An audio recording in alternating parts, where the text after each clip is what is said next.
ba yung buhay ninyo noon? Simpleng, parang provincial style eh. Parang barong-barong siya pero kubo style. So maayos naman po. Saan kayo nakatira? Sa Taytay po nun. Kasama ko yung tatlo kong kapatid from mother side. Then yung si ate ko, yung kapatid ko talaga na full blood. Doon kami nakatira sa Taytay nun. Tapos bunso ako for the family. So, ibig sabihin, may mga half-siblings ka? Yes po, both sides. Kasi, ano kayo? First family? Second Si mama, meron siyang first na husband. Meron siyang 3 anak doon. Then si papa, meron siyang first family, may second family, tapos parang third na kami, gano'n. Tapos, after, nandun pa rin pala siya dun sa parang original family niya along the way. So, meron ka bang memory ng father mo when you were growing up? Meron naman po.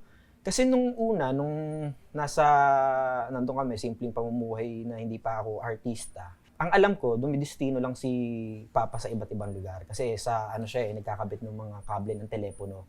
So, nung panahon na yun, dahil hindi pa ganun karami yung linya, so pinapadala sila sa iba't ibang lugar para magdestino. So, growing up, akala ko, kaya laging wala si Papa, is lagi lang nasa work.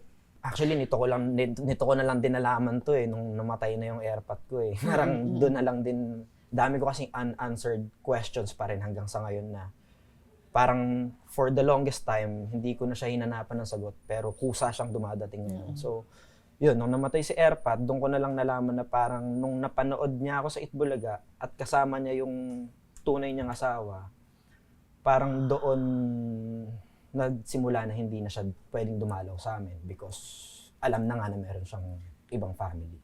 So parang tinago kami. And how did that make you feel na bigla na lang parang naging cold na yung father mo sa'yo? Nung panahon po kasi na yun, hindi ko talaga alam yung rason kung bakit. Ang alam ko lang, hindi sila naging okay ni mama. Tuwing pupunta si Papa, parang laging away, ganyan. Tapos minsan sumasama siya sa taping, pero parang hindi sobrang all out. Parang nagtatago, parang gano'n.